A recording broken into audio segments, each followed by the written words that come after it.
Hello everybody, ಎಲ್ಲರಿಗೂ ನನ್ನ ನಮಸ್ಕಾರ. ನಾನು ನಿಮ್ಮ ಐಶ್ವರ್ಯ. ಈ ವಿಡಿಯೋದಲ್ಲಿ ಲೋನ್ಲಿನೆಸ್, ಒಂಟಿತನದ ಬಗ್ಗೆ ತಿಳ್ಕೊಳ್ಳೋಣ. ನಾವು ಹುಟ್ಟಿ ಬೆಳೀತಾ ಎಲ್ಲರ ಜೊತೆ ಗುಂಪಿನಲ್ಲಿ ಬೆಳಿತೀವಿ. ಅದು ಫ್ಯಾಮಿಲಿ ಆಗಿರ್ಬಹುದು, ಫ್ರೆಂಡ್ಸ್ ಆಗಿರ್ಬಹುದು, ಸಮಾಜದಲ್ಲಾಗಿರಬಹುದು. ಎಲ್ಲರ ಜೊತೆ ಒಂದಾಗಿ ಒಗ್ಗಟ್ಟಿನಲ್ಲಿ ಬದುಕ್ತೀವಿ. ಆದರೆ ಸ್ಪಿರಿಚುವಲಿ ನಾವು ಬೆಳೀತಾ ಬೆಳೀತಾ ಯಾರ ಜೊತೆ ಆಗಲಿ, ಯಾರ ಜೊತೆ ಮಾತಾಡೋದಾಗ್ಲಿ, ಯಾರ ಸಂಗತಿ ಅಂದರೆ ಫ್ರೆಂಡ್ಶಿಪ್, ಇಷ್ಟ ಆಗ್ದಲೇ ದೂರ ಆಗೋದಕ್ಕೆ ಸ್ಟಾರ್ಟ್ ಮಾಡ್ತೀವಿ. ಯಾಕೆಂದರೆ ಸ್ಪಿರಿಚುವಲಿ ಬೆಳೀತಾ ಬೆಳೀತಾ ನಮ್ಮ ಎನರ್ಜಿ ಚೇಂಜ್ ಆದಾಗ ನಾವು ಒಂದು ಸಪ್ರೇಟ್ ಮೂಡ್ಗೆ ಹೋಗೋದಕ್ಕೆ ಸ್ಟಾರ್ಟ್ ಮಾಡ್ತೀವಿ. ಫ್ಯಾಮಿಲಿಯವ್ರ ಹತ್ರ ಕೂಡ ಮಾತಾಡೋದಕ್ಕೆ ಇಷ್ಟ ಆಗಲ್ಲ. ಆದರೆ ಅವರಿಂದ ನಾವು ದೂರ ಆಗ್ಬಿಡ್ತೀವಿ, ಬೇರೆ ಆಗ್ಬಿಡ್ತೀವಿ ಅಂತಲ್ಲ. ಆದಷ್ಟು ಯಾರ ಹತ್ರನೂ ಮಾತಾಡೋಕ್ಕೆ ಇಷ್ಟ ಆಗಲ್ಲ, ಒಂಟಿಯಾಗಿರೋದನ್ನ ಶುರು ಮಾಡ್ತೀವಿ. ನಮ್ಮ ಒಂದು ರಿಯಲೈಸೇಷನ್ ಸ್ಪಿರಿಚುವಲ್ ಒಂದು ಪಾತಲ್ಲಿ ಒಂದು ಲೆವೆಲ್ವರೆಗೂ ನಾವು ಬರೋವರೆಗೂ ಯಾರ ಹತ್ರನೂ ಮಾತಾಡೋಕ್ಕೆ ಇಷ್ಟ ಆಗಲ್ಲ. ಒಂದು ಲೆವೆಲ್ಗೆ ಬಂದಮೇಲೆ ಯಾರ ಹತ್ರ ಹೇಗೆ ಮಾತಾಡಬೇಕು, ಎಷ್ಟು ಮಾತಾಡಬೇಕು ಅನ್ನೋ ಅಂಥದ್ದು ಗೊತ್ತಾಗತ್ತೆ. ಸ್ಪಿರಿಚುವಲಿ ಬೆಳೀತಾ ಬೆಳೀತಾ ನಾವು ಉದ್ಧಾರ ಆಗೋದನ್ನ ನೋಡಿ ನಮ್ಮವರು ಕೂಡ ಉದ್ಧಾರ ಆಗೋದಕ್ಕೆ ಸ್ಟಾರ್ಟ್ ಆಗ್ತಾರೆ. ನಾವು ನಮ್ಮವರಿಂದ ದೂರ ಆಗ್ತೀವಿ ಅಂದರೆ ಪರ್ಮನೆಂಟ್ ದೂರ ಆಗುವಂಥದ್ದಲ್ಲ, ಎನರ್ಜಿ ಲೆವೆಲ್ನಲ್ಲಿ ಚೇಂಜ್ ಆಗುತ್ತೆ. ಅದಕ್ಕೆ ಜಾಸ್ತಿ ಯಾರ ಹತ್ರನೂ ಮಾತಾಡಲ್ಲ ಅಷ್ಟೇ. ನಮ್ಮ ಲೈಫ್ನಲ್ಲಿ ಎಲ್ಲರೂ ಹಾಗೇನೆ ಇರ್ತಾರೆ. ನಾವು ಸ್ಪಿರಿಚುವಲಿ ಬೆಳೆದ ಮೇಲೆ ನಮ್ಮ ಎನರ್ಜಿಯಿಂದ ಅವರು ಕೂಡ ಹೀಲ್ ಆಗಿ ಅವರು ಕೂಡ ಉದ್ಧಾರ ಆಗೋದಕ್ಕೆ ಸ್ಟಾರ್ಟ್ ಆಗ್ತಾರೆ.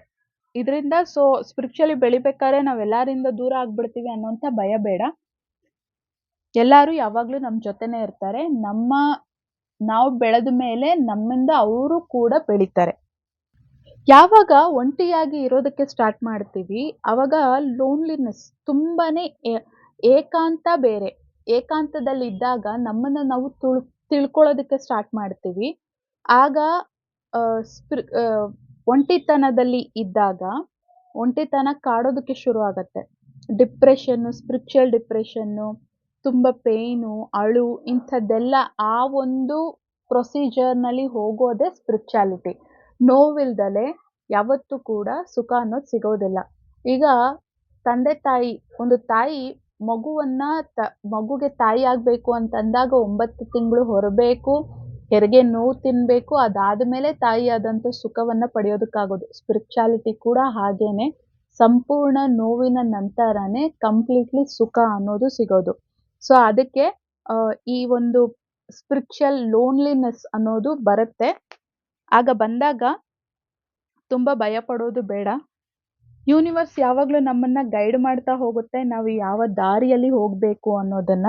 ಆ ದಾರಿಯಲ್ಲಿ ಹೋಗ್ತಾ ಹೋಗ್ತಾ ಆ ಒಂಟಿತನ ಏಕಾಂತವಾಗಿ ಬದಲಾಗತ್ತೆ.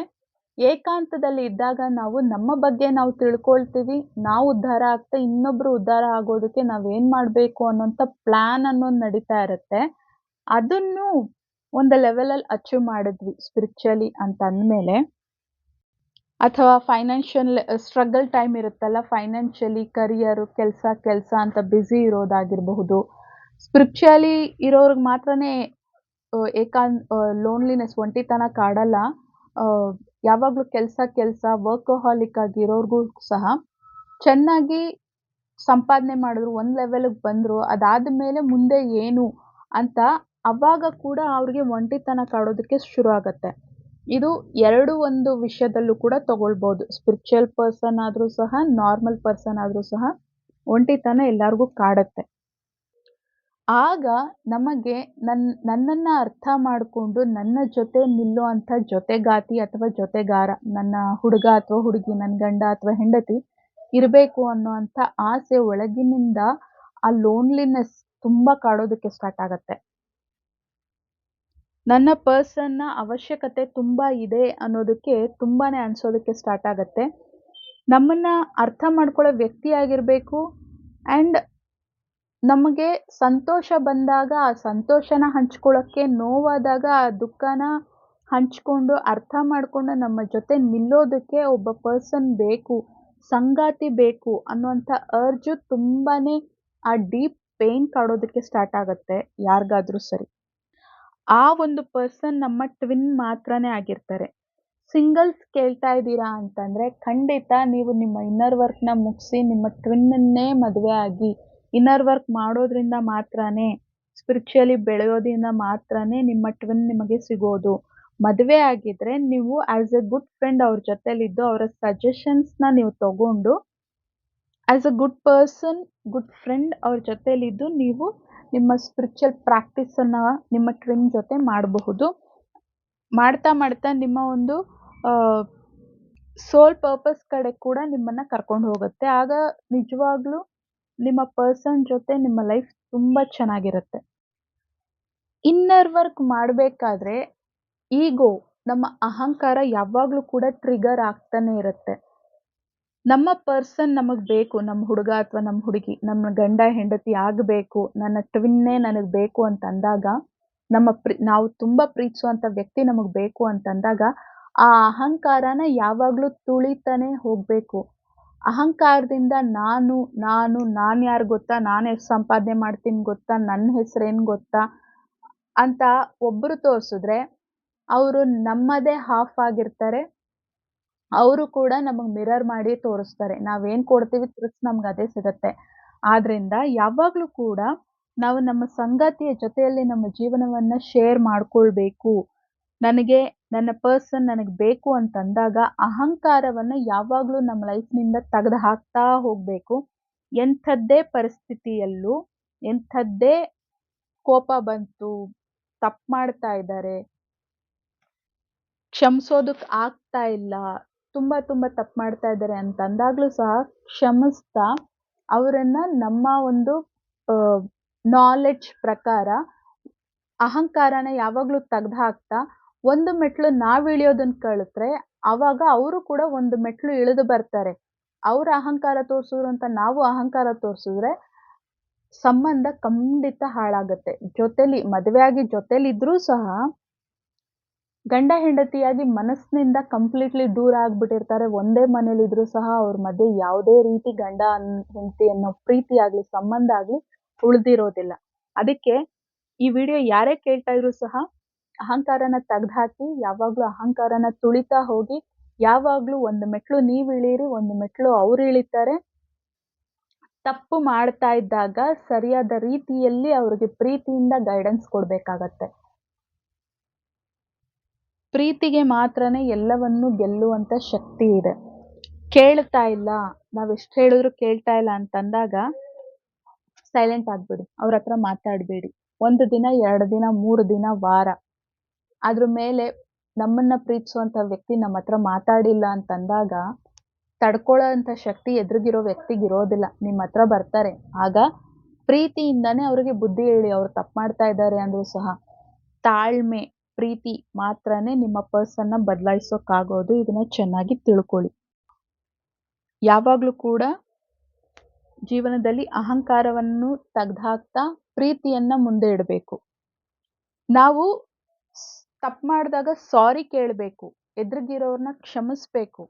ಆಗ ಮಾತ್ರನೇ ತಪ್ಪು ಮಾಡ್ದೋರ್ಗೂ ಸಹ ಒಂದು ಚಾನ್ಸ್ ಕೊಟ್ಟಾಗ ಮಾತ್ರನೇ ಅವರು ಸಹ ಬದಲಾಗೋದಕ್ಕೆ ಆಗೋದು. ಅದಕ್ಕೋಸ್ಕರ ಕ್ಷಮಿಸಿ ಯಾವಾಗ್ಲೂ ನಮ್ ಜೊತೆ ಬದುಕೋದಕ್ಕೆ ಅವ್ರಿಗೆ ಚಾನ್ಸ್ ಕೊಡ್ಬೇಕು. ಚಾನ್ಸ್ ಕೊಟ್ಟಾಗ ಮಾತ್ರನೇ ಲೈಫಲ್ಲಿ ಯಾವಾಗ್ಲೂ ಮುಂದೆ ಹೋಗಕ್ಕಾಗೋದು, ಜೊತೆ ಹೋಗಕ್ಕಾಗೋದು. ಸಾರಿ ಕೇಳೋದ್ರಿಂದ ನಮ್ಮ ಗಂಡ ಅಥವಾ ಹೆಂಡತಿ ಹತ್ರ, ನಮ್ಮ ಹುಡುಗ ಅಥವಾ ಹುಡುಗಿ ಹತ್ರ ಸಾರಿ ಕೇಳೋದ್ರಿಂದ ನಮ್ ಲೆವೆಲ್ ಏನೂ ಕಮ್ಮಿ ಆಗೋದಿಲ್ಲ. ನಮ್ಮದೇ ಒಂದು ಫೀಮೇಲ್ ವರ್ಷನ್ ಅಥವಾ ನಮ್ಮದೇ ಮೇಲ್ ವರ್ಷನ್ ಹತ್ರನೇ ನಾವು ಕೇಳ್ತಾ ಇರೋದು.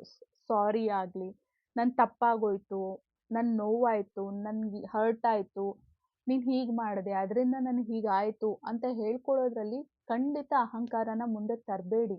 ಅಹಂಕಾರನ ತೆಗ್ದ್ಹಾಕಿ. ನೀವು ತಪ್ಪು ಮಾಡಿದಾಗ ನಿಮ್ಮ ಪಾರ್ಟ್ನರ್ ಹತ್ರ ಸಾರಿ ಕೇಳಿ.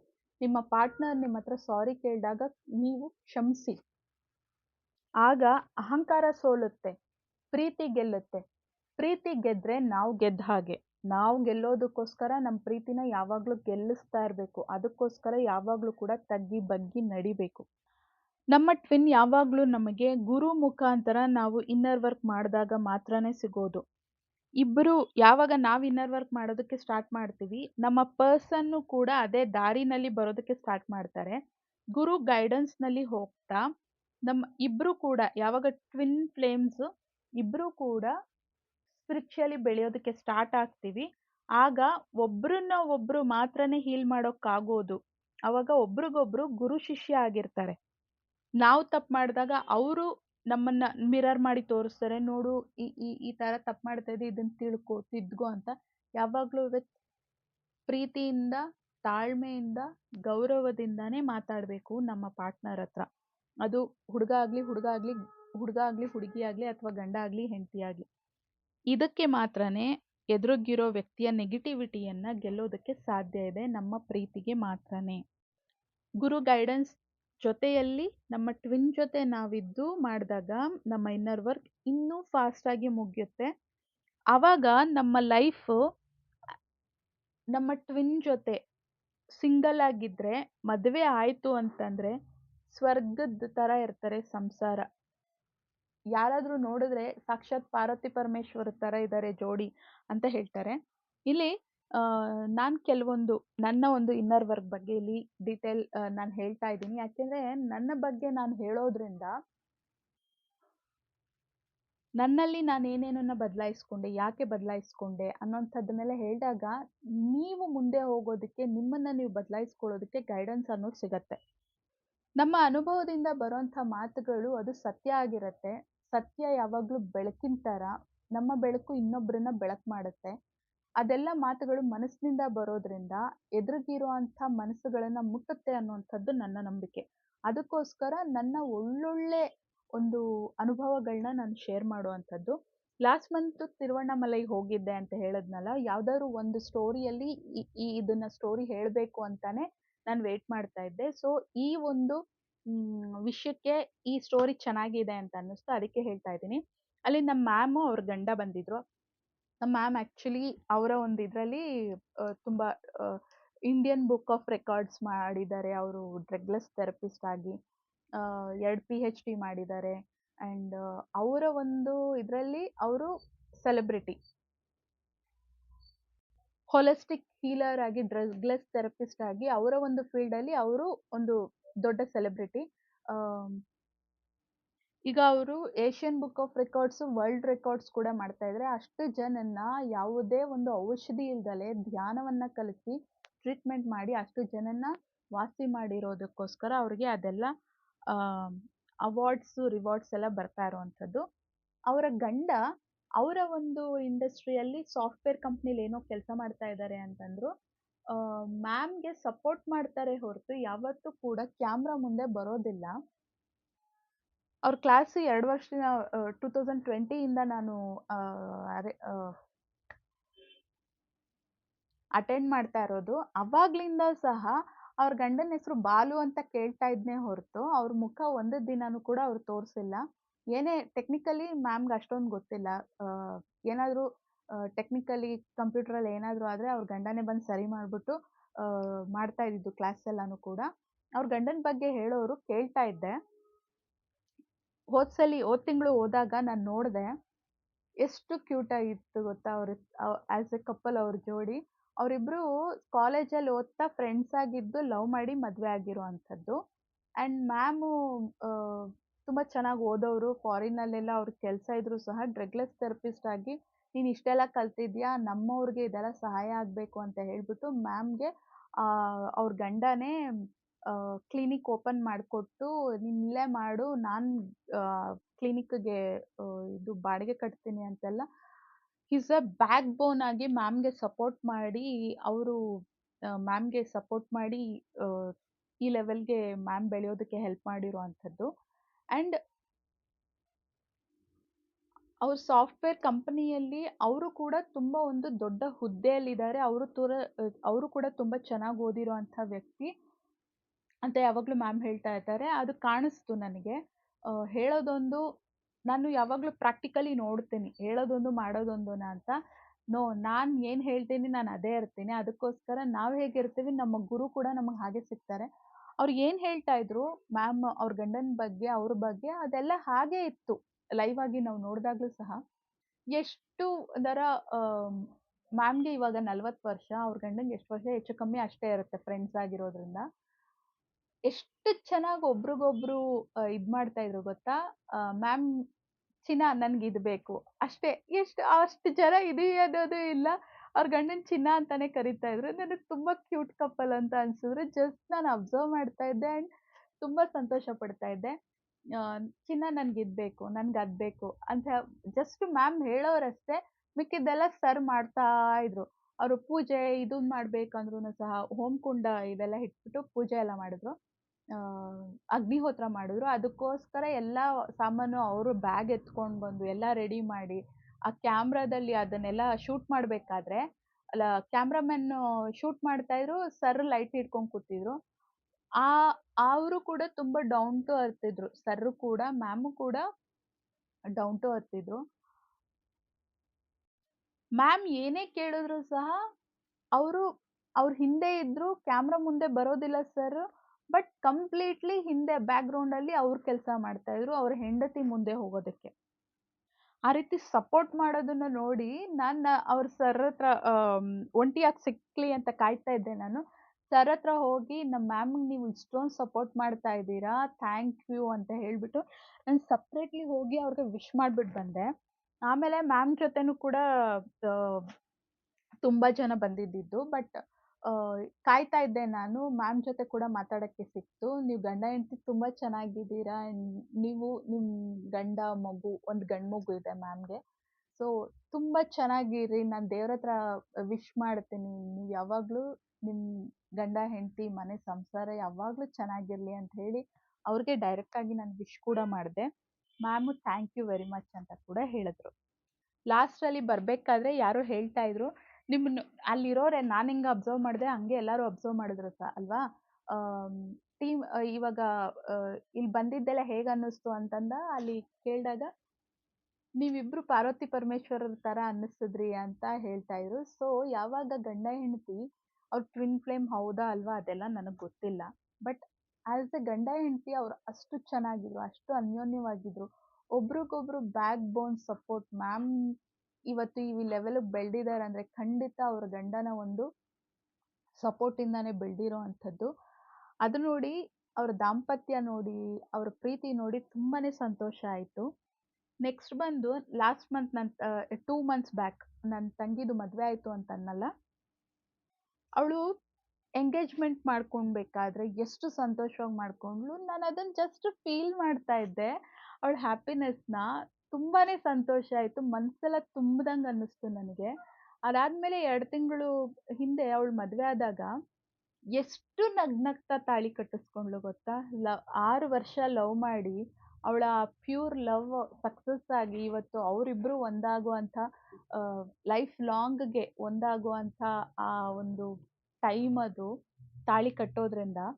ಆ ತಾಳಿ ಕಟ್ಟಬೇಕಾದ್ರೆ ಎಷ್ಟು ಸಂತೋಷವಾಗಿ ಕಟ್ಟಿಸ್ಕೊಂಡ್ಳು ಅಂತಂದ್ರೆ, ನಾನ್ ನೋಡ್ತಾ ಹಂಗೆ ಮೈ ಮರ್ತು ಹೋಗ್ಬಿಟ್ಟೆ. ಅವ್ರಿಗೂ ಕೂಡ ಭಗವಂತ 100 ಕಾಲ ಚೆನ್ನಾಗಿರ್ತಿರ್ಲಿ ನಿಮ್ಗೆ ಅಂತ ಆಶೀರ್ವಾದ ಮಾಡಿದೆ. ಅಕ್ಕ ಆಗಿರೋದ್ರಿಂದ ನಾನು ಆಶೀರ್ವಾದ ಮಾಡ್ಬೋದು. ಮ್ಯಾಮ್‌ಗಂದ್ರೆ ವಿಶ್ ಮಾಡ್ದೆ. ಇವಳಿಗೆ ಆಶೀರ್ವಾದ ಮಾಡ್ದೆ. ಭಗವಂತನ ಹತ್ರ ನಾನು ಅದನ್ನೇ ಕೇಳ್ಕೊಳ್ತೀನಿ ಯಾವಾಗ್ಲೂ ಕೂಡ. ಆ ಥರ ಯಾರಾದ್ರೂ ಅನ್ಯೋನ್ಯವಾಗಿ ಗಂಡ ಹೆಂಡತಿ ಚೆನ್ನಾಗಿದ್ದಾರೆ ಅಂದ್ರೆ, ಭಗವಂತ ಇವ್ರನ್ನ ಯಾವಾಗ್ಲೂ 100 ಕಾಲ ಹಿಂಗೆ ಚೆನ್ನಾಗಿಡಿ ಅಂತ ನಾನು ದೇವ್ರ ಹತ್ರ ವಿಶ್ ಕೂಡ ಮಾಡ್ತೀನಿ. ಅವ್ರು ನನ್ನವ್ರಾಗಿರ್ಲಿ, ಆಗ್ದಲೇ ಇರ್ಲಿ, ಅದ್ರ ಬಗ್ಗೆ ನಾನು ತಲೆ ಕೆಡಿಸ್ಕೊಳಲ್ಲ. ಬಿಕಾಸ್ ಸೃಷ್ಟಿನೇ ನಮ್ದು ಅಂತಂದಾಗ ಎಲ್ಲರೂ ಕೂಡ ನಮ್ಮವ್ರೇ ಅಲ್ವಾ? ಅವಾಗ ನಾನ್ ಮನಸ್ಸಿನಿಂದ ವಿಶ್ ಮಾಡ್ತೀನಿ. ಇವ್ರಿಬ್ರೂ ಕಪಲ್‌ನ ನೋಡ್ದಾಗ ಅಟ್ ಎ ಟೈಮ್ ನನ್ನ ಟ್ವಿನ್ ನನ್ ಪಕ್ಕ ಇದ್ದಿದ್ದಿದ್ರೆ ನನ್ಗೂ ಹೀಗೆ ಸಪೋರ್ಟ್ ಮಾಡಿರೋರಲ್ವಾ? ನಾನು ಕೂಡ ಇಷ್ಟೇ ಸಂತೋಷವಾಗಿ ಮದ್ವೆ ಆಗ್ತಾ ಇದ್ದೆ ಅಲ್ವಾ? ಇಷ್ಟು ಸಂತೋಷದಿಂದ ತಾಳಿ ಕಟ್ಟಿಸ್ಕೊಳ್ತಾ ಇದ್ದೆ ಅಲ್ವಾ? ನನ್ನ ಸಂಸಾರ ಕೂಡ ನನ್ ಟ್ವಿನ್ ಜೊತೆ ಹೀಗೆ ಇರೋದಲ್ಲ ಅನ್ನೋವಂಥ ಲೋನ್ಲಿನೆಸ್, ಮನಸ್ಸಿನಲ್ಲಿ ಇರುವಂಥ ಖಾಲಿತನ ನನ್ನನ್ನ ತುಂಬಾ ಕಾಡೋದಕ್ಕೆ ಸ್ಟಾರ್ಟ್ ಮಾಡ್ತು. ತುಂಬಾ ಡೀಪ್ ಪೇನ್ ಆಯ್ತು. ನಾನ್ ತುಂಬಾ ಮಿಸ್ ಮಾಡೋದಕ್ಕೆ ಸ್ಟಾರ್ಟ್ ಮಾಡ್ಬಿಟ್ಟಿದೀನಿ ಈ ನಡುವೆ. ಇಲ್ಲಿ ಒಂದು ಕ್ಲಾರಿಟಿ ಕೊಡ್ತೀನಿ. ನಾನ್ ನನ್ನ ಡಿ.ಎಂ ಅಂತ ಅಂದಾಗ ಸೋಲ್ ಲೆವೆಲಲ್ಲಿ ಅಂದ್ರೆ ನನ್ನ ಟ್ವಿನ್ನ ಹೈಯರ್ ಸೆಲ್ಫ್ ನನ್ನ ಡಿ.ಎಂ ಆಗಿದ್ದಾರೆ. ಟ್ವಿನ್ ಅಂತ ಅಂದಾಗ ದೇಹರೂಪಿಯಾದ ಆ ವ್ಯಕ್ತಿ ನನ್ನ ಟ್ವಿನ್ ಅಂತ ಹೇಳ್ತೀನಿ. ನೀವು ಕೂಡ ನಿಮ್ಮ ಟ್ವಿನ್ ಅಥವಾ ನಿಮ್ಮ ಡಿ.ಎಂನ ಡಿ.ಎಫ್‌ನ ಹಾಗೇನೆ ಕನ್ಸಿಡರ್ ಮಾಡ್ಬೇಕು. ದೇಹ ರೂಪದಲ್ಲಿ ಇದ್ದಾಗ ಅವರಲ್ಲಿ ಇನ್ನೂ ಇನ್ನರ್ ವರ್ಕ್ ಮಾಡ್ಬೇಕಾಗಿರುವಂಥದ್ದು, ಅವ್ರನ್ನ ಅವ್ರು ಬದಲಾಯಿಸ್ಕೊಳ್ಬೇಕಾಗಿರೋದು ತುಂಬಾ ಇರುತ್ತೆ. ಅವರ higher self really it's a beautiful soul. ನಮಗೆ ಬೇಕಾದಂಥದ್ದೆಲ್ಲಾನು ಕೂಡ ಕೊಡುತ್ತೆ. ಅದಕ್ಕೋಸ್ಕರ ನೀವು ದೇಹರೂಪಿಯಾದ ವ್ಯಕ್ತಿಯನ್ನ ನಿಮ್ಮ ಟ್ವಿನ್ ಅಂತಾನೆ ತಗೊಳ್ಬೇಕು. ಅವರ ಒಂದು ಹೈಯರ್ ಸೆಲ್ಫ್, ನಿಮ್ಮ ಹುಡುಗ ಅಥವಾ ಹುಡುಗಿಯ ಹೈಯರ್ ಸೆಲ್ಫ್ ನಿಮ್ಮ ಡಿ.ಎಂ ಅಥವಾ ಡಿ.ಎಫ್ ಆಗಿರುತ್ತೆ. ಈ ಕ್ಲಾರಿಟಿ ನಿಮಗೆ ಯಾವಾಗ್ಲೂ ಇರ್ಬೇಕು. ನಿಮಗೆ ಮದ್ವೆ ಆಗಿದ್ರು, ಆಗ್ದಲೇ ಇದ್ರು, ಏನೇ ಆಗಿದ್ರು ಸಹ ನಿಮ್ಗೆ ಟ್ವಿನ್ ಯಾರು, ನಿಮ್ಮ ಡಿ.ಎಂ ಅಥವಾ ಡಿ.ಎಫ್ ಯಾರು ಅನ್ನೋಂಥ ಕ್ಲಾರಿಟಿ ಇರ್ಬೇಕು. ಸೊ ನನ್ನ ಡಿ.ಎಂ ಅಂತಂದಾಗ ನಾನು ಅವರನ್ನ ಮನ್ಸಾರೆ ಎಷ್ಟೋ ಜನ್ಮದಿಂದ ಅವರೇ ನನ್ನ ಗಂಡ ಆಗಿರೋದ್ರಿಂದ ಈ ಜನ್ಮದಲ್ಲೂ ಅವರನ್ನೇ ನನ್ನ ಗಂಡ ಅಂತ ನಾನು ಸ್ವೀಕಾರ ಮಾಡಿದ್ದೀನಿ. ಅದಕ್ಕೆ ನಮ್ಮ ಮನೇಲೆಲ್ಲ ಇವಳಿಗೆ ಹುಚ್ಚಿಡಿದ್ಬಿಟ್ಟೈತೆ ಅಂತಾರೆ. ಸ್ಪಿರಿಚುಯಾಲಿಟಿ ಅಂದ್ರೇನೆ ಹುಚ್ಚುತನ. ಆ ಹುಚ್ಚುತನ ಮಾಡಿದ್ರೆ ಮಾತ್ರನೇ ರಿಯಲ್ ಲವ್ ಅನ್ನೋದು ಸಿಗೋದು. ನಾನು ನನ್ನ ಡಿ.ಎಂ ನ ಅಚೀವ್ ಮಾಡಿದ್ದೀನಿ ನನ್ನ ಲೈಫ್ನಲ್ಲಿ, ಬಟ್ ಸೋಲ್ ಲೆವೆಲಲ್ಲಿ. ಬಟ್ ಇನ್ನ ಫಿಸಿಕಲ್ ಲೆವೆಲಲ್ಲಿ ಇನ್ನೂ ಅವರ ನನ್ನ ಲೈಫ್ನಲ್ಲಿ ಬಂದಿಲ್ಲ. ಈ 2 ಕಪಲ್‌ನ ಇಷ್ಟು ಹತ್ರದಿಂದ ನೋಡಿದಾಗ ಅವಾಗ ಇವರು ನನ್ನ ಲೈಫ್ನಲ್ಲಿ ಬಂದಿದ್ದಿದ್ರೆ ನನ್ನ ದಾಂಪತ್ಯ ಕೂಡ ಮದುವೆ ಆಗಿ ನಮ್ಮ ಲವ್ ಸ್ಟೋರಿ, ನಮ್ಮ ಮದುವೆ ಆದ್ಮೇಲೆ ಗಂಡ ಹೆಂಡತಿ ಸಂಸಾರ ಎಷ್ಟು ಚೆನ್ನಾಗಿರೋದಲ್ವಾ ಅಂತೆಲ್ಲ ತುಂಬಾ ಮಿಸ್ ಮಾಡೋದಕ್ಕೆ ಸ್ಟಾರ್ಟ್ ಮಾಡಿದೆ. ಈ ವರ್ಷ ಸ್ಟಾರ್ಟ್ ಆಗಿದ್ದೇನೆ 2ನೇ ತಾರೀಕಿಂದ. 1ನೇ ತಾರೀಕು ತುಂಬಾ ಸಂತೋಷವಾಗಿದ್ದೆ. 2ನೇ ತಾರೀಕಿಂದ ತುಂಬಾ ಡೀಪ್ ಆಗಿ ನನ್ನನ್ನು ಕಾಡೋದಕ್ಕೆ ಸ್ಟಾರ್ಟ್ ಆಗ್ತದೆ. ಅವ್ರು ನನ್ನ ಪಕ್ಕ ಇಲ್ಲ ಅನ್ನುವಂಥ ಆಳವಾದಂಥ ನೋವು. ಅದಕ್ಕೆ ನಾನು ಫಿಸಿಕಲ್ ವರ್ಲ್ಡಲ್ಲಿ ಕೂಡ ನಾನು ನಮ್ಮ ಮದುವೆಯನ್ನ ನಮ್ಮ ಫಿಸಿಕಲ್ ವರ್ಲ್ಡಲ್ಲಿ ಅವ್ರು ನನ್ನ ಲೈಫ್ನಲ್ಲಿ ಬರೋದಕ್ಕೆ ಮ್ಯಾನಿಫೆಸ್ಟ್ ಮಾಡ್ತಾ ಇದ್ದೀನಿ. ಅದಕ್ಕೋಸ್ಕರ ಏನೇನು ಬ್ಲಾಕೇಜಸ್ ಇದೆ ನನ್ನಲ್ಲಿ, ಇನ್ನರ್ ವರ್ಕ್ ಇನ್ನೂ ಡೀಪಾಗಿ ಮಾಡ್ತಾ ಇದ್ದೀನಿ. ನಾನೀಗ 365 ಸೆಲ್ಫ್ ಲವ್ 365 ಅಂತ ಮ್ಯಾಮ್ದು ಹೊಸ ಕ್ಲಾಸ್ ಮಾಡಿದ್ದಾರೆ. ಜನವರಿ 1 ಈ ವರ್ಷ ಎಲ್ಲ ಇರುತ್ತೆ. ಅದಕ್ಕೋಸ್ಕರ ಮ್ಯಾಮ್ ಕ್ಲಾಸ್ ಇರೋದು ಬೆಳಗ್ಗೆ 5:15ಗೆ. ಅದಕ್ಕೋಸ್ಕರ ನಾನು 5:15ಗೆಲ್ಲ ಎದ್ದೊಳ್ತಾ ಇದ್ದೀನಿ. ಬೆಳಗ್ಗೆ ಫ್ರೆಶ್ ಅಪ್ ಆಗಿಬಿಟ್ಟು ಬೆಳಗ್ಗೆ ಲೈವ್ ಆಗೇ ಕ್ಲಾಸ್ ಅಟೆಂಡ್ ಮಾಡ್ತಾ ಇದ್ದೀನಿ. ಅದು ಆ್ಯಕ್ಚುಲಿ ರೆಕಾರ್ಡಿಂಗ್ ಸಿಕ್ಕತ್ತೆ, ಯಾವಾಗ ಬೇಕಿದ್ರೂ ನೋಡ್ಕೊಳ್ಬಹುದು. ಆದರೆ ನಾನು ಅನ್ಕೊಂಡಿದ್ದನ್ನು ಅಚೀವ್ ಮಾಡಬೇಕು ಅಂತಂದಾಗ ಗುರುವಿನಿಂದ ಆ ಲೈವ್ ಕ್ಲಾಸ್ ಅವ್ರು 5:15ಗೆ ಸ್ಟಾರ್ಟ್ ಮಾಡ್ತಾರಂದ್ರೆ ನಾನು 5:15ಗೆ ಕೂತಿರ್ತೀನಿ. ಇದನ್ನ ಇನ್ಯಾವ್ದಾರಲ್ಲೂ ಹೇಳೋಣ, ಇಲ್ಲಾಂದರೆ ವಿಡಿಯೋ ಇನ್ನೂ ಲೆಂತಿ ಆಗಿಬಿಡತ್ತೆ.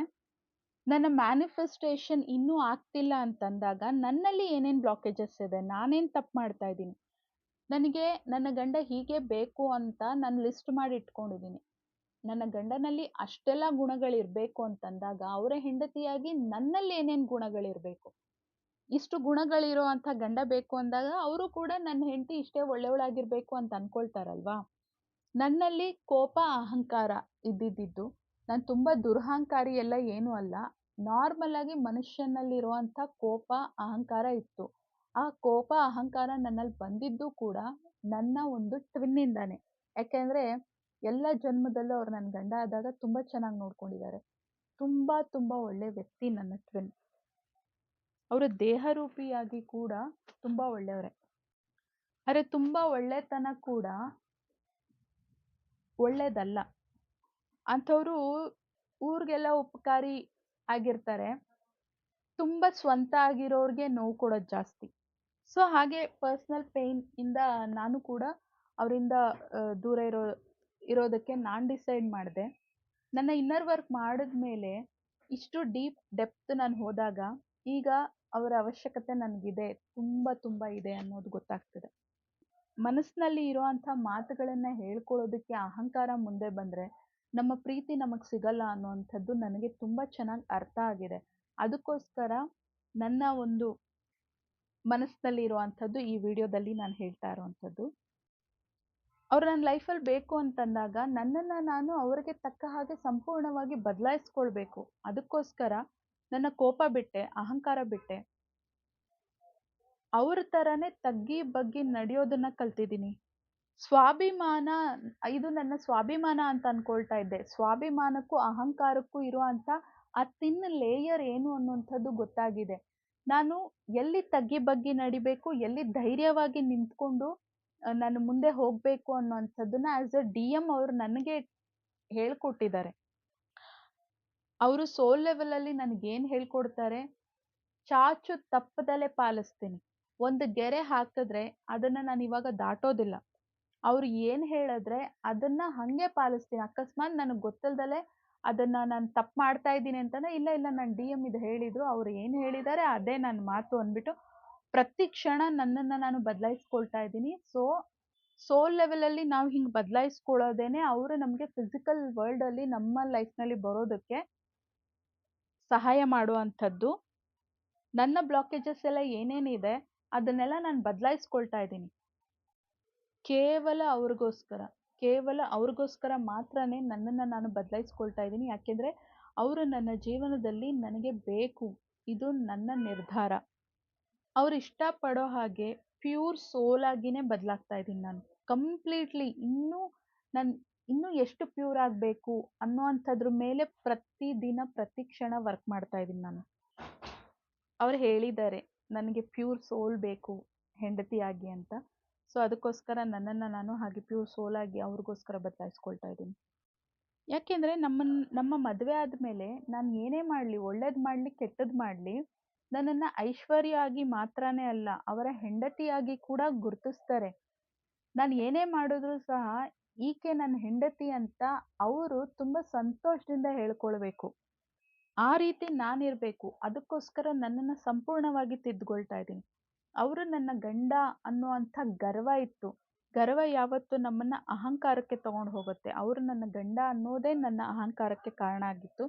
ಸೊ ಅದಕ್ಕೋಸ್ಕರ ಅವರು ನನ್ನ ಗಂಡ ಅನ್ನುವಂಥ ಸಂತೋಷ, ಆನಂದ, ತೃಪ್ತಿಯನ್ನ ಇಟ್ಕೊಳ್ತೀನಿ ಹೊರತು ಈಗ ನಾನು ಗರ್ವ ಪಡೋದಿಲ್ಲ. ಇದು ನನ್ನ ಜೀವನದಲ್ಲಿ ನನ್ನ ಇನ್ನರ್ ವರ್ಕಲ್ಲಿ ನಾನು ಕಲ್ತಿರುವಂಥ ತುಂಬ ದೊಡ್ಡ ವಿಚಾರ ಇದು. ಅವ್ರಿಗೋಸ್ಕರ ನಾನು ಯಾಕಿಷ್ಟು ಬದಲಾದೆ ಅಂದರೆ, ನನ್ನ ಟ್ವಿನ್ ತುಂಬ ಒಳ್ಳೆ ಮನುಷ್ಯ, ತುಂಬ ಒಳ್ಳೆ ವ್ಯಕ್ತಿ. ಅವಾಗೆಲ್ಲ ಗರ್ವ ಪಡ್ತಾ ಇದ್ದೆ. ಆದರೆ ಇವಾಗ ನಾನು ಸಂಪೂರ್ಣವಾಗಿ ಅರ್ಥ ಮಾಡ್ಕೊಂಡಿದ್ದೀನಿ. ಅವರು ಭಗವಂತ ನನಗೆ ಕೊಟ್ಟಿರುವಂಥ ವರ ಅನ್ನುವಂಥದ್ದು. ಆ ವರವನ್ನು ಇನ್ಮೇಲೆ ನಾನು ಅನಂತದವರೆಗೂ ಜೋಪಾನ ಮಾಡ್ಕೊಳ್ತೀನಿ. ಯಾಕೆಂದರೆ ಪ್ರೀತಿಗೆ ಲಿಮಿಟೇಷನ್ಸ್ ಇಲ್ಲ. ನನಗೆ ಈ ಈ ದೇಹಕ್ಕೆ ಲಿಮಿಟೇಷನ್ಸ್ ಇದೆ. ನಾವು ಈ ದೇಹವನ್ನು ಬಿಟ್ಬಿಡ್ತೀವಿ. ಆದರೆ ಆಸ್ ಅ ಸೋಲ್ ನಾವು ಅನಂತ. ಸೊ ಅನಂತದವರೆಗೂ ಅವರನ್ನು ನಾನು ಪ್ರೀತಿಸಬೇಕು, ನಾವು ಗಂಡ ಹೆಂಡತಿಯಾಗಿರಬೇಕು ಅಂದರೆ ಈ ಜನ್ಮದಲ್ಲಿ ಆ ಒಂದು ಅನಂತವಾದ ಪ್ರೀತಿಗೋಸ್ಕರ ನನ್ನನ್ನು ನಾನು ಎಷ್ಟರ ಮಟ್ಟಿಗೆ ನಾನು ಬದಲಾಯಿಸ್ಕೊಂಡಿದ್ದೀನಿ ಅಂದರೆ ಅದನ್ನು ಹೇಳೋದಕ್ಕೂ ಆಗೋದಿಲ್ಲ. ಅಷ್ಟರ ಮಟ್ಟಿಗೆ ನಾನು ಬದಲಾಯಿಸ್ಕೊಂಡಿದ್ದೀನಿ ಕೇವಲ ಅವ್ರಿಗೆ ಮಾತ್ರ. ಆ್ಯಸ್ ಎ ಡಿ.ಎಂ ಎನರ್ಜಿ ಲೆವೆಲಲ್ಲಿ ಅವ್ರು ಯಾವಾಗಲೂ ನನ್ನ ಜೊತೆಲಿದ್ದು ನನ್ನ ಕೋಪವನ್ನು ಸಹಿಸ್ಕೊಂಡ್ರು, ನನ್ನ ಅಹಂಕಾರನ ಸಹಿಸ್ಕೊಂಡ್ರು. ನನ್ನನ್ನು ಅವ್ರು ಪ್ಯೂರ್ಲಿ ಪ್ರೀತಿಸೋದ್ರಿಂದ ನನ್ನಲ್ಲಿರುವಂಥ ಪ್ಲಸ್ ಜೊತೆಗೆ ನನ್ನಲ್ಲಿರುವಂಥ ಮೈನಸ್ಗಳನ್ನು ಕೂಡ ಅಕ್ಸೆಪ್ಟ್ ಮಾಡಿದ್ರು. ಬಟ್ ಅವರ ಪ್ರೀತಿಯಿಂದ, ಅವರ ತಾಳ್ಮೆಯಿಂದ ನನ್ನನ್ನು ಸಂಪೂರ್ಣವಾಗಿ ಈ ರೀತಿ ಬದಲಾಯಿಸಿರುವಂಥದ್ದು. ಸೋಲ್ ಲೆವೆಲಲ್ಲೇ ಇಷ್ಟರ ಮಟ್ಟಿಗೆ ನನ್ನನ್ನು ಪ್ರೀತಿಸ್ತಾರೆ ಅಂತಂದಾಗ ಫಿಸಿಕಲ್ ವರ್ಲ್ಡಲ್ಲಿ ನಾವು ಒಂದಾದ ಮೇಲೆ ನಮ್ಮ ಸಂಸಾರ ಹೇಗಿರುತ್ತೆ ಅನ್ನುವಂಥ ಕಲ್ಪನೆ ನನಗೆ ತುಂಬ ಚೆನ್ನಾಗಿದೆ. ಸೊ ಆ ರೀತಿ ನಮ್ಮ ಜೀವನ ಬದಲಾಗಬೇಕು. ಸಾಕ್ಷಾತ್ ಪಾರ್ವತಿ ಪರಮೇಶ್ವರರ ಥರ ಇರಬೇಕು ನಮ್ಮ ದಾಂಪತ್ಯ ಅನ್ನೋದೇ ನನ್ನ ಆಸೆ. ಸೊ ಆ ರೀತಿ ನಾವಿರಬೇಕು ಅಂದರೆ ಕೇಳ್ತಾ ಇರೋ ಯಾರಾದರೂ ಸರಿ ಈ ರೀತಿಯಲ್ಲಿ ಇನ್ನರ್ ವರ್ಕ್ ಮಾಡಬೇಕು. ಇಂಚಿಂಚು ನಮ್ಮೊಳಗೆ ಇಳಿಬೇಕು. ನಾವು ಏನೇನು ತಪ್ಪು ಮಾಡ್ತಾ ಇದ್ದೀವಿ ಕ್ಷಣ ಕ್ಷಣ ನಮ್ಮನ್ನು ಮಾನಿಟರ್ ಮಾಡ್ಕೊಳ್ತಾ ಪ್ರತಿ ಕ್ಷಣ ನಮ್ಮನ್ನು ನಾವು ಬದಲಾಯಿಸ್ಕೊಳ್ತಾ ಹೋಗಬೇಕಾಗತ್ತೆ. ಫೈನಲಿ ನಾನು ನನ್ನ ಡಿ.ಎಂ ತೋರಿಸಿದಂಥ ತಾಳ್ಮೆಗೆ, ಪ್ರೀತಿಗೆ ಕಂಪ್ಲೀಟ್ಲಿ ಮನಸ್ಸು ಸೋತು ಹೋಗ್ಬಿಟ್ಟೆ. ನನ್ನ ಆಸ್ ಎ ಬಾಡಿ ಲೆವೆಲಲ್ಲಿ ನನ್ನ ಟ್ವಿನ್ನ ನಾನು ಎಷ್ಟು ಪ್ರೀತಿಸ್ತೀನಿ ಅಂತಂದರೆ ಅತಿಯಾಗಿ ಪ್ರೀತಿಸ್ತಾ ಇದ್ದೆ. ಈಗ ಅತಿ ಎಷ್ಟಿರಬೇಕು, ಲಿಮಿಟೇಷನ್ಸ್ ಇರಬೇಕು ಅನ್ನೋದು ಗೊತ್ತಿದೆ. ಅತಿಯಾಗಿ ಪ್ರೀತಿಸಿದಾಗ ಅವರಲ್ಲಿರುವಂಥ ರೆಡ್ ಫ್ಲ್ಯಾಗ್ಸ್, ತಪ್ಪುಗಳು ಏನು ಮಾಡ್ತಾ ಇದ್ದಾರೆ ಅದನ್ನು ಕೂಡ ಅಕ್ಸೆಪ್ಟ್ ಮಾಡಿಬಿಡ್ತೀವಿ. ನನ್ನ ಡಿ.ಎಂ ನನಗೆ ಕಲಿಸಿರುವಂಥ ಪಾಠ ಅದು. ನನ್ನದೇ ದೇಹ ಅಂಶ ಆದರೂ ಸಹ ನೀವು ಅಷ್ಟು ಪ್ರೀತಿಸಿದ್ರೂ ಸಹ ನೀವು ಬದಲಾಗ್ತಾ ಅವರನ್ನು ಸಹ ಬದಲಾಯಿಸ್ಕೊಂಡೇನೆ ನೀವು ಮದುವೆ ಆಗಬೇಕು ಅನ್ನೋಂಥದ್ದು. ಸೊ ಇನ್ನರ್ ವರ್ಕ್ ಸೇರಿ ಮಾಡಬೇಕು ಅನ್ನೋಂಥದ್ದು. ಮನಸ್ಸಿನಲ್ಲಿರುವಂಥ ಮಾತುಗಳನ್ನು, ಪ್ರೀತಿಯನ್ನು ಹೇಳ್ಕೊಳ್ದಲೇ ಇರೋದಕ್ಕೆ ಎಷ್ಟೋ ಲವ್ ಸ್ಟೋರಿಗಳು ಫ್ಲಾಪ್ ಆಗಿಬಿಡತ್ತೆ, ಫೇಲ್ ಆಗುತ್ತೆ. ಸೊ ಈ ಜನ್ಮದಲ್ಲಿ ನಾನು ಆ ತಪ್ಪನ್ನು ಮಾಡ್ತಾ ಇಲ್ಲ. ಅದಕ್ಕೋಸ್ಕರ ನನ್ನ ಪ್ರೀತಿ ಆಳ ಏನು ಅಂತ ಹೇಳೋ ಪ್ರಯತ್ನ ಮಾಡಿದ್ದೀನಿ. ಸೊ ನಿಮ್ಗೇನು ಅನ್ನಿಸ್ತು ವಿಡಿಯೋದ ಕಮೆಂಟಲ್ಲಿ ಹಾಕಿ. ವಿಡಿಯೋವನ್ನು ಇಷ್ಟೊತ್ತು ತಾಳ್ಮೆಯಿಂದ ನೋಡಿದ್ದಕ್ಕೆ ಥ್ಯಾಂಕ್ಸ್. ಮುಂದಿನ ವಿಡಿಯೋದಲ್ಲಿ ಸಂಜೆ 7 ಗಂಟೆಗೆ ಮೀಟ್ ಆಗೋಣ. ಅಲ್ಲಿವರೆಗೂ keep smiling, take care because we are all born for a reason. Bye and love you all.